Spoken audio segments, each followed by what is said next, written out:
Hi friends, தமிழ்ல ஒரு investigation movie வந்திருக்குங்க. அந்த படம் பேரு தீயவர் கொலை நடுங்க. மறக்காம எங்க சேனல் சப்ஸ்கிரைப் பண்ணிக்கோங்க. Welcome to our channels. இந்த படம் வந்து பாத்தீங்க அப்படின்னா ஒரு குழந்தைக்கு அனான்ஸ்மெண்ட் நடக்குது. ஸோ அந்த குழந்தை இறந்து போகுது. அந்த குழந்தை எப்படி இறந்துச்சு அப்படின்னு கண்டுபிடிக்கிறதாங்க இந்த படமே.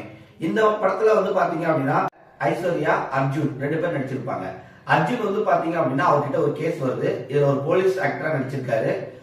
அவங்க ஒரு கேஸ் வருது. ஒரு ரைட்டர், புக் ரைட்டர் வந்து இறந்துருவாரு. ஸோ அவரை கண்டுபிடிச்சு போறதுதான் கதையே. அப்படி அவர் கண்டுபிடிச்சு அந்த புக் எழுதுறத வச்சு அவர் தேடி போவாரு. அவருக்கு என்ன ஆனிச்சு, அவருக்கு பின்னால என்ன நடந்துச்சு, அவர் ஒரு அப்பார்ட்மெண்ட்ல இருந்திருப்பாரு. அந்த அப்பார்ட்மெண்ட்ல இருந்த குழந்தைக்கு எப்படி இறந்தாங்க அப்படின்றது அந்த கதை போக போக தான் தெரியும். அந்த குழந்தை வந்து பாத்தீங்கன்னா ஒரு ஆன்டிசம் குழந்தை. ஸோ அந்த குழந்தை வந்து மேல் மாடியில இருந்து குதிச்சு இறந்துருக்கும். ஸ்கூலுக்கு வந்ததுக்கு அப்புறமேட்டு அதை கண்டுபிடிக்கிறது தான் கதையே.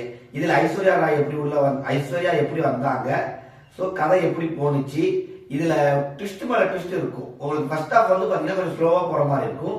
செகண்ட் ஹாஃப்ல தான் கொஞ்சம் ஆக்ஷன்ஸ், அப்புறமேட்டு படத்தோட ட்விஸ்ட் கிளைமேக்ஸ்ல தான் உங்களுக்கு அர்ஜுன் தான் அந்த ட்விஸ்ட்டை கண்டுபிடிப்பாரு. இந்த படம் கண்டிப்பா போய் பாருங்க. பார்த்துட்டு மறக்காம உங்க கமெண்ட் செக்ஷன் போடுங்க. லைக் பண்ணுங்க, ஷேர் பண்ணுங்க. Thank you friends.